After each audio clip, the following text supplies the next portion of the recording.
आप सभी को वट सावित्री व्रत की बहुत बहुत शुभकामनाएं। वट सावित्री व्रत पति की दीर्घायु, अखंड सौभाग्य और सुखी वैवाहिक जीवन के लिए अत्यंत श्रेष्ठ माना जाता है। इस दिन सुहागिन महिलाएं बरगद के पेड़ की पूजा करके देवी सावित्री और सत्यवान की कहानी सुनती हैं। देवी सावित्री जिन्होंने अपने दृढ़ निश्चय से यमराज जी से अपने पति सत्यवान के प्राण वापस लाए थे, और ये व्रत अटूट प्रेम और समर्पण का प्रतीक है। तो आप सब भी अपने पति की दीर्घायु और अखंड सुहाग की कामना से इस व्रत कथा को श्रद्धा और विश्वास के साथ पूरा सुनिए। सावित्री और सत्यवान की कथा सबसे पहले महाभारत के वन पर्व में मिलती है, जब युधिष्ठिर महाराज ने मार्कंडेय ऋषि से पूछा था कि हे ऋषिवर, क्या कोई और भी ऐसी स्त्री थी जिसने द्रौपदी जितना कठिन व्रत किया था। तब मार्कंडेय ऋषि उन्हें विस्तार पूर्वक देवी सावित्री की कथा सुनाते हैं, जिसे एक समय महादेव जी ने देवी पार्वती को सुनाया था। कथा के अनुसार मद्र देश के राजा अशुपति ने पत्नी सहित संतान के लिए सावित्री देवी का विधिपूर्वक व्रत और पूजन करके पुत्री होने का वर प्राप्त किया। सर्वगुण संपन्न देवी सावित्री ने पुत्री के रूप में अशुपति के घर कन्या के रूप में जन्म लिया। कन्या के युवा होने पर अशुपति ने अपने मंत्री के साथ सावित्री को अपना पति चुनने के लिए भेज दिया। सावित्री अपने मन के अनुकूल वर का चयन करके जब वापस लौटी तो उसी दिन देवर्षि नारद उनके यहाँ पधारे। नारद जी के पूछने पर सावित्री ने कहा, महाराज, द्युमत सेन के पुत्र सत्यवान की कीर्ति सुनकर मैंने उन्हें पति रूप में वरण कर लिया है। नारद जी ने सत्यवान और सावित्री के ग्रहों की गणना करके अशुपति को बधाई दी और सत्यवान के गुणों की भूरी भूरी प्रशंसा की। साथ ही ये भी बताया कि सावित्री के 12 वर्ष की आयु होने पर सत्यवान की मृत्यु हो जाएगी। नारद जी की बात सुनकर राजा अशुपति का चेहरा मुरझा गया। उन्हें ये बात जानकर बड़ा दुख पहुंचा।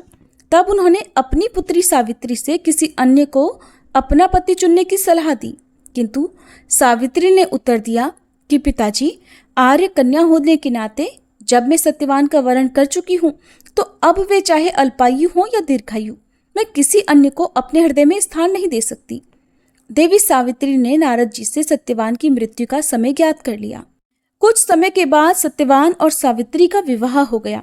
अब सावित्री अपने सास ससुर और पति के साथ जंगल में रहने लगी।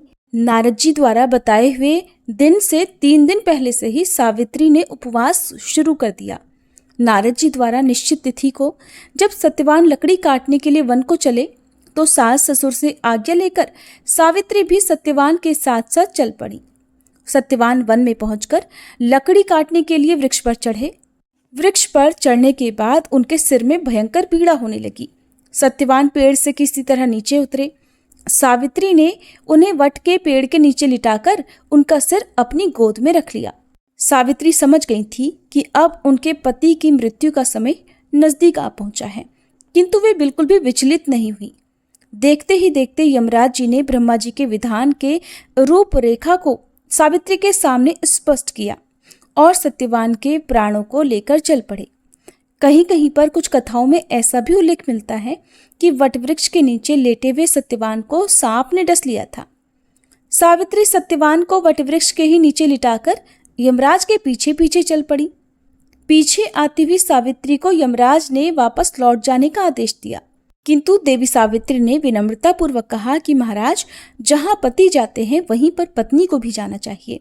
यही पत्नी धर्म है और यही मर्यादा है। ऐसा कहकर सावित्री यमराज के पीछे पीछे चलने लगी।